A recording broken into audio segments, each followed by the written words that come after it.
Hello hi welcome नमस्ते। मेरा नाम ऋतिक और आज हम फिर से बात करने वाले हैं एक और इंटरेस्टिंग कंसेप्ट के ऊपर। तो ये वीडियो उन बच्चों के लिए मोस्ट इंपोर्टेंट होने वाली है जिनके पास सब्जेक्ट है इंट्रोडक्टरी माइक्रो इकोनॉमिक्स। तो चलिए शुरू करते हैं आज की वीडियो। तो सेमेस्टर फर्स्ट में जिन भी बच्चों के पास ये वाला सब्जेक्ट है उनके लिए वीडियो काफी इंपोर्टेंट होने वाली है। अब यहाँ पे देखते हैं तो लेसन नंबर 6 हमारा चला था प्राइस एंड रिसोर्स एलोकेशन।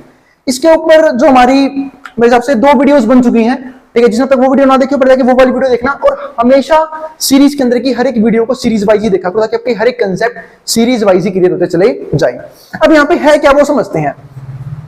तो पहला टॉपिक क्या है, मार्केट एलोकेशन ऑफ रिसोर्सेज। यानी कि अब तक तो मैं बात करी थी प्रीवियस वीडियोस में प्राइस की, लेकिन हमें समझना है कि रिसोर्स को एलोकेट कैसे करते हैं या फिर क्यों जरूरत है रिसोर्स एलोकेशन की। तो एक सिंपल सी बात है, एलोकेशन का मतलब क्या होता है, यानी कि चीजों का बांटना, अपने चीजों को यूज कैसे करेंगे, हम किन किन चीजों में यूज करेंगे वो देखना, उसको हम यहाँ पे क्या बोलते हैं, एलोकेशन कह के चलते हैं।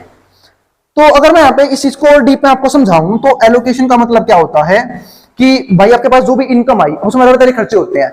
कुछ खाने पीने पे खर्चा, कुछ एजुकेशन पे खर्चा, कुछ लग्जरी गुड्स पे खर्चा, ठीक है, कुछ नेसेसरी गुड्स पे खर्चा। तो सब किसके अंदर आता है, एलोकेशन के अंदर, कि आपने अपनी इनकम को एलोकेट कर रखा है कि मैं इतने इतने पैसे को यहाँ पे यूज करने वाला हूं, यानी कि बजट बना के चलते हैं।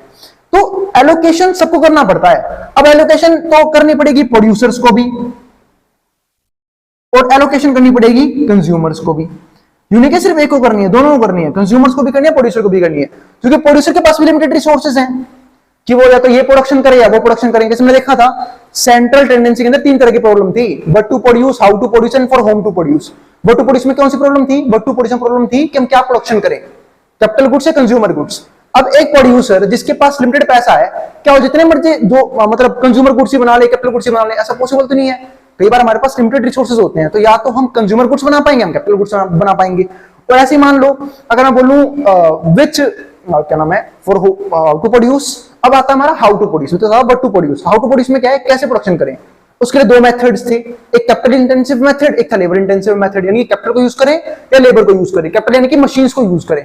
एक सिंपल सी बात है, अगर मान लो मशीन्स यूज की जाती है, मशीन यूज करने का मतलब क्या है, मोटा पैसा चाहिए भाई मशीन यूज करने के लिए। 2 रुपए की मशीन थोड़ी आती है, या बाइक लेने में 1 लाख रुपए लग जाते हैं। अब तो प्रोडक्शन के लिए मशीन बनाने की बात कर रहे हो, तो मशीन का मतलब यहाँ पे क्या है, मशीन का मतलब है कि कोई एसेट जो कोई चीज बना के दे। अब उसमें आपको 1 करोड़ की मशीन भी होती है, 10 करोड़ की मशीन भी होती है, तो उसके लिए मोटा पैसा चाहिए, और जब पैसा बहुत ज्यादा अमाउंट में चाहिए, अब रिसोर्स हमारे पास क्या है, लिमिटेड है, तो प्रोड्यूसर को सोचना पड़ता है मैं कौन सा मेथड यूज करूं, कैपिटल मेथड, इंटेंसिव मेथड या फिर लेबर इंटेंसिव मेथड, या फिर फॉर होम टू प्रोड्यूस, यानी कि किसके लिए प्रोड्यूस करूं, रिच सेक्टर के लिए, पुअर सेक्टर के लिए। क्योंकि अब ऐसे ही बिजनेसेस है ना जो अब सबको एप्पल का फोन बना नहीं सकते कि भाई सिर्फ रिच सेक्टर को टारगेट करेंगे। कई होते हैं कि भाई उनको चाहिए होता है कि भाई क्या नाम है, हम लोग ज्यादा मार्केट शेयर कवर करें और सस्ते में चीज भी प्रोवाइड कर दें और बना पाए। तो डिपेंड करता है रिसोर्सेज पे। तो एलोकेशन सबको करना पड़ता है, चाहे वो हमारा प्रोड्यूसर हो चाहे वो हमारा कंज्यूमर हो। और ये बात ध्यान रखना, मेरी वीडियो को भाई 2x पे मत देखा करो, ना ही 1.5x पे देखा करो। मेरी वीडियो देखा करो नॉर्मल स्पीड पे, क्योंकि मेरी बोलने की स्पीड पहले ही तेज है। अगर आपने गलती से भी 1.5x कर दिया ना, मैं तो भले ही कहता हूं इस पर देख लो 0.75x पे, कोई दिक्कत नहीं है। तो इस चीज का ध्यान दिया करो। अब यहां पे समझो, तो अब यहां पे देखते हैं क्या लिखा हुआ है। तो market plays a important role in allocating resources. तो मार्केट काफी इंपॉर्टेंट रोल प्ले करती है इस चीज में कि हम रिसोर्सेज को एलोकेट कैसे करें। Market resources allocation helps to understand what to produce, how to produce and for whom to produce. तो एलोकेशन ही हमें समझाता है कि हमें क्या चीज यूज करनी चाहिए, ठीक है। मतलब हमें व्हाट टू प्रोड्यूस में कौन सी चीज की प्रोडक्शन करनी चाहिए, हाउ टू प्रोड्यूस में कौन सा मेथड अपनाना चाहिए, and for whom to produce यानी किस सेक्टर के लिए प्रोडक्शन करनी चाहिए। तो हमें एलोकेशन ही सिखाता है। उसके बाद the price becomes the guiding principle of taking decisions regarding these 3 questions. और जो प्राइस है वो हमारे इन 3 क्वेश्चंस को सोल्व करने में हेल्प करता है। Proper allocation of resources helps both consumer and producer maximising their satisfaction. एक सिंपल सी बात है, एलोकेशन क्यों जरूरी है। हम अपने एलोकेशन मतलब हम अपनी एलोकेशन को इतना इफेक्टिव रखने की कोशिश करते हैं जिसकी वजह से क्या हो, प्रोड्यूसर अपने प्रॉफिट को मैक्सिमाइज कर पाए। क्योंकि प्रोड्यूसर का काम क्या है, प्रॉफिट मैक्सिमाइजेशन, वो करना चाहता है प्रॉफिट को मैक्सिमाइजेशन। और कंज्यूमर का काम क्या है, अपना सेटिस्फैक्शन मैक्सिमाइजेशन। भाई सेटिस्फैक्शन कैसे मैक्सिमम होगा, इसके बिना काम कैसे चलेगा। तो प्रोड्यूसर का अपना काम है, वो ध्यान देगा प्रॉफिट मैक्सिमाइजेशन पे कि भाई मैं ऐसी चीजें प्रोड्यूस करूं उस सेक्टर के लिए प्रोड्यूस करूं और वो मेथड अपनाऊं जिसमें कम से कम कॉस्ट आए ताकि प्रॉफिट मैक्सिमम कर सके। तो इसका मेन मोटिव क्या होता है, प्रॉफिट को कैसे मैक्सिमाइज किया जाए। लेकिन वही कंज्यूमर का मेन मोटिव क्या होता है, सेटिस्फैक्शन को कैसे मैक्सिमाइज किया जाए। इसके बाद क्या आता है हमारे पास, consumer can buy those goods and services which can provide them more satisfaction and are worth their money. एक सिंपल सी बात है, मैं आपसे पूछता हूं, एक रैशनल कंज्यूमर कौन होता है, जो कुछ भी चीज खाता पीता रहे, जिसे सेटिस्फैक्शन मिले जाए ना मिले, या फिर एक ऐसा कंज्यूमर जो अपनी इनकम को इस तरीके से यूज करना पसंद करता है ताकि वो उससे बेस्ट बेनिफिट्स ले सके। तो वो कंज्यूमर क्या होगा हमारा, रैशनल कंज्यूमर होगा। रैशनल यानी कि समझदार कंज्यूमर, कि जो अपनी इनकम को इस तरीके से यूज कर रहा है और उन गुड्स में यूज कर रहा है जिनकी अपने आप में कीमत है, वर्थ है। अब पता लगा आपने खर्च कर दिया 1000 रुपए, आपको सेटिस्फेक्शन मिली है सिर्फ 100 रुपए के बराबर, क्या करोगे सेटिस्फेक्शन का, 900 रुपए का हिसाब कहां गया भाई। तो समझ रहे हो मेरी बात। तो जिसकी अपनी कीमत हो, मतलब जितना पैसा मैं दे रहा हूं उस चीज के पीछे, उतना सेटिस्फेक्शन मुझे मिलना चाहिए उस चीज से। अगर नहीं मिलना, इसका मतलब क्या है, वो गुड्स मेरे लिए क्या है, बेकार है, मुझे उसे अगली बार से नहीं खरीदना चाहिए और ना ही खरीदना चाहिए था। तो वही बात यहां पे है, consumer can buy those goods and services which can provide them more satisfaction, जो उन्हें क्या देते हैं, मोर सेटिस्फैक्शन देते हैं, and which can are worth their money, और जो उनके पैसों के लिए क्या होते हैं, वर्थ इट होते हैं। क्या जो पैसा किया है तो खर्च किया है तो उसका सेटिस्फैक्शन लेवल मुझे मिला है। अब producers can devote their energy and resources to produce those commodities which can bring them more profits. लेकिन वहीं पे देखो प्रोड्यूसर क्या करते हैं, ऐसे गुड्स और ऐसी सर्विस बनाएंगे जिसमें उन्हें क्या मिले, प्रॉफिट मैक्सिमाइजेशन करने का मौका मिले, उनकी प्रॉफिट क्या हो, मैक्सिमाइज किया जा सके। एक मिनट में कैमरा को नीचे कर सकता हूं, आपको हो सकता है कि यहां तक का नीचे का दिखा ना रहा हूं, मैं कैमरा को नीचे कर देता हूं, एक मिनट रुकना। चलो आगे समझते हैं। तो producer can devote their energy and resources, तो प्रोड्यूसर जो है अपनी एनर्जी को और अपने रिसोर्सेज को इस तरीके से यूज करना पसंद करता है to produce those commodities which can bring them more profit, जो उन्हें क्या कमा के दे, मोटा पैसा, मोर प्रॉफिट्स। क्योंकि प्रोड्यूसर प्रॉफिट की वजह से ही जिंदा है। अगर प्रॉफिट ना हो, अब क्या बोलोगे भैया आप यहाँ पे पैसा पैसा करो, भाई प्रॉफिट के बिना कैसे सर्वाइव करेगा एक बंदा। क्योंकि बिजनेस के स्टेप क्या होते हैं, सबसे पहले सर्वाइव करना एंड देन होता है ग्रोथ करना, और ग्रोथ होता है एक्सपेंशन से। तो सिंपल है, सबसे पहले बिजनेस का कोई मोटिव होता है प्रॉफिट कमाना, क्योंकि प्रॉफिट के बिना उसको सर्वाइव करना क्या होगा, पॉसिबल नहीं होगा। The price mechanism helps both producer and consumer in allocating their precious resources. तो जो प्राइस है, प्राइस मैकेनिज्म है, ठीक है, हेल्प्स बोथ प्रोड्यूसर, तो प्रोड्यूसर की भी हेल्प करते हैं और कंज्यूमर की भी हेल्प करते हैं इन एलोकेटिंग देयर प्रीशियस रिसोर्सेज, कि अपने प्रीशियस रिसोर्सेज को यूज कर सके। It determines the price at which demand and supply the commodity interact and the market clears. अब यहां पे समझो उसने क्या बोला, ये डिटरमाइन करता है एक ऐसा प्राइस एट विच डिमांड और सप्लाई दोनों क्या हो, इक्वल हो। जो हमने बात की भी थी इक्विलिब्रियम वाले केस में, कि इक्विलिब्रियम हम कब बोलते हैं कि मार्केट में इक्विलिब्रियम है, जब हमारा डिमांड बराबर हो किसके, सप्लाई के, उस प्राइस को हम क्या बोलते हैं, इक्विलिब्रियम प्राइस बोलते हैं। Thus maintaining the equilibrium, any deviation from equilibrium, तो ये कोशिश क्या होती है कि हम क्या मेंटेन कर सके, इक्विलिब्रियम मेंटेन कर सके। क्योंकि सिंपल सी बात है, अगर मार्केट में इक्विलिब्रियम नहीं होगा तो किसी न किसी को नुकसान होगा।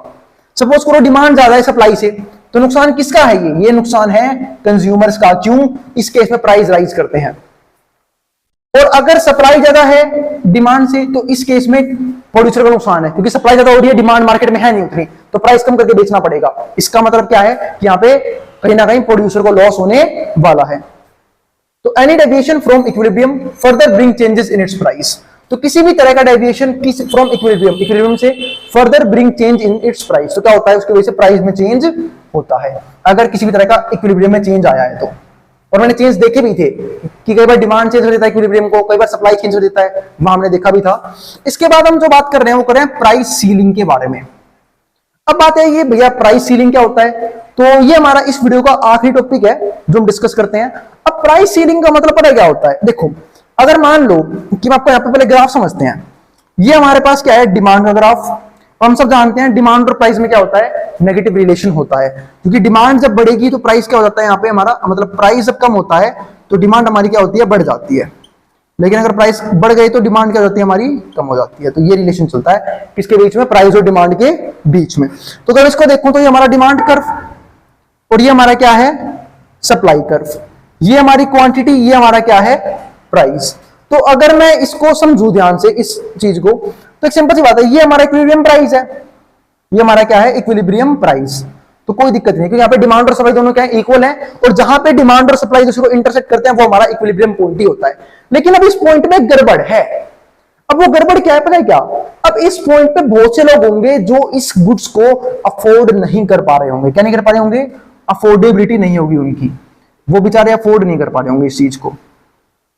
तब होगा क्या, अगर मान लो सपोज करो ये एक नेसेसरी गुड हो, मतलब जिस गुड्स की हाई डिमांड है, सब लोग इसे पाना चाहते हैं, सब लोगों की जरूरत है ये, तो इस चक्कर में होगा क्या, कई लोग इसे कंज्यूम नहीं कर पाएंगे तो बेचारे मर जाएंगे, क्योंकि नेसेसरी चीज है भाई वो। सपोज करिए किसी फूड, कोई ऐसा फूड है, या फिर मान लो मैं यहाँ पे नहीं रहता हूं कि जो गुड्स है ये सारे फूड का कॉम्बिनेशन है। अब फूड का प्राइस जो ऐसा है जिसको सब लोग कंज्यूम नहीं कर पा रहे, तो या तो वो लोग इसकी कम कंजप्शन करेंगे, और कम कंजप्शन करेंगे तो भाई कुपोषण के शिकार बन जाएंगे, ठीक है, और बिल्कुल कंजप्शन नहीं करेंगे तो बेचारे डेथ भी हो सकती है। तो अब करना क्या चाहिए इस केस में, तो इस केस में आते हैं गवर्नमेंट रोल में, गवर्नमेंट रोल में आते सरकार आती है, सरकार कहती है हम आपको इसको इसके लिए सेट करेंगे मैक्सिमम प्राइस लेवल एक, ठीक है, यानी कि एमएसपी बोलते हैं उसे, मैक्सिमम सेलिंग प्राइस, हम इसके लिए सेट करते हैं एमएसपी, कि कोई भी प्रोड्यूसर इससे ऊपर आपको नहीं बेचेगा। इसको हम राशनिंग सिस्टम भी बोलते हैं। आप लोगों ने सुना होगा ना कि बीपीएल वालों के लिए, यानी कि जो बिलो पॉवर्टी लाइन है, जो गरीबी रेखा के नीचे आते हैं वो लोग, उनसे नीचे लोगों को गवर्नमेंट राशन प्रोवाइड करती है, यानी कि बेसिक चीजें प्रोवाइड करती है ताकि वो अपना कंजप्शन फुलफिल कर पाए। क्योंकि देखो 3 बेसिक नीड्स होती हैं, रोटी, कपड़ा और मकान। आप कपड़े के बिना, कम कपड़े पहन के एक टाइम के लिए रह सकते हो, बिना घर के रह सकते हो, बिना खाने के रह सकते हो क्या, पॉसिबल ही नहीं है, वो तो बिल्कुल बेसिक नीड है, तो वो गवर्नमेंट प्रोवाइड करती है यहाँ पे।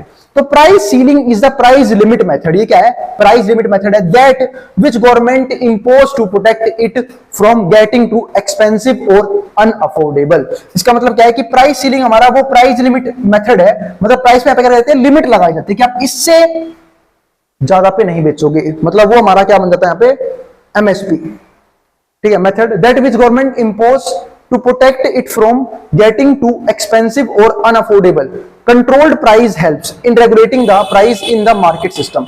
और इस तरीके से क्या होता है, जो प्राइस जो है ना वो हेल्प करता है मार्केट में, मार्केट के प्राइस को रेगुलेट करने के लिए, कि जो बिल्कुल जो चीप से चीप, मतलब जो बिल्कुल पुअर लोग हैं वो भी उस प्रोडक्ट को खरीद पाए। हाँ, पर यहाँ पे एक चीज और भी दिक्कत होती है, वो क्या कि उस चीज की क्वालिटी काफी खराब होती है। अगर आप राशन के प्रोडक्ट देखोगे, चाहे वो हमारा गेहूं हो, चाहे चावल हो, उसकी जो है ना क्वालिटी काफी घटिया होती है, ठीक है, लेकिन मैं फिर भी एक बात मानता हूं कि मिल रहा है वो एक अच्छी बात है, कि यहाँ पे गवर्नमेंट उस चीज को प्रोवाइड कर रही है, इसको हम क्या बोलते हैं, प्राइस सीलिंग, ठीक है। तो उससे ऊपर उस प्राइस में कोई भी नहीं बेचेगा, ताकि जैसे यहाँ पे देखो, सपोज को इक्विलिब्रियम प्राइस ये आया, लेकिन गवर्नमेंट ने प्राइस सेट कर दिया ये कि भाई आप इससे ऊपर नहीं बेचोगे, ये आपका मैक्सिमम प्राइस जो आप लोगे। तो होगा क्या, अब यहाँ पे देखो, जब ये प्राइस यहाँ पे सेट किया जाएगा, इस चक्कर में होगी शॉर्टेज।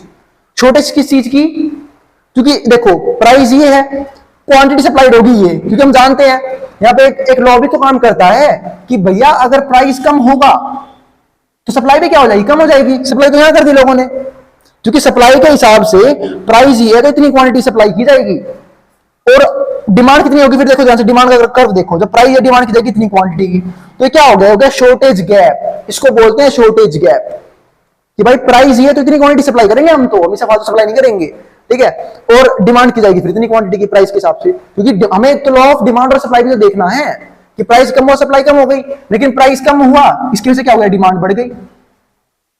तो इस चक्कर में हमें यहाँ पे शॉर्टेज देखने को मिलेगा। लेकिन दिक्कत क्या है, यहाँ पे शॉर्टेज क्यों नहीं देखने को मिलता, उसका ये कि गवर्नमेंट जो है ना, उसको हम बोलते हैं यहाँ पे एक बफर स्टॉक सिस्टम, कि गवर्नमेंट अपने पास गोदाम वगैरह बना लेती है जहां पे वो अनाज को इकट्ठा करती है, किसानों से खुद अनाज लेती है, फिर खुद ही उनका राशनिंग सिस्टम तैयार करती है। वो प्राइवेट सेक्टर से काम नहीं करवाती है ताकि कोई भी धांधलीबाजी ना हो। लेकिन इस सिस्टम की एक दिक्कत मैं बताता हूं, इन सबके बावजूद भी बहुत से ऐसे लोग हैं जिन्हें इस सिस्टम का बेनिफिट नहीं मिलता। ये एक बहुत बड़ा डिसएडवांटेज इस सिस्टम का, जो मैं पे जनरल लेवल पे बात कर रहा हूं, कि कई लोग ऐसे भी हैं जो इतने पुअर हैं कि उन्हें खाना नहीं मिल रहा, लेकिन फिर भी उन तक राशन भी नहीं पहुंच पा रहा, या तो उनका राशन कार्ड वगैरह नहीं बना हुआ है, या फिर बहुत सी प्रॉब्लम्स हो सकती हैं, ठीक है, जो भी रीजन रही हूं ऐसा होता है, लेकिन ये फैक्ट है। तो गवर्नमेंट को इसको लेके कोई इफेक्टिव कदम जरूर लेने चाहिए। तो ये था हमारा टॉपिक आज का। अब जिसको जो उतारना है उतार सकता है, मैं बोर्ड के सामने से मिलेंगे नेक्स्ट वीडियो में, जहां पे हम बात करेंगे इसके दूसरे कंसेप्ट के बारे में। और एक कंसेप्ट है प्राइस फ्लोर, जिसको हम डिस्कस करेंगे अगली वीडियो में। अब जिसको जो उतारना जहां से उतार सकता है, मैं हूं बोर्ड के सामने से। और अगर वीडियो पसंद आई हो तो वीडियो को लाइक किए बिना मत जाना, और चैनल को सब्सक्राइब भी कर देना ऐसी वीडियोस के लिए। मिलते हैं अगली वीडियो में, और उन बच्चों को शेयर भी कर देना जिन बच्चों का एग्जाम होने वाला हो सेम सब्जेक्ट का। अब जिसको जो यहां से उतारना उतार सकता है, मैं हूं बोर्ड के सामने से।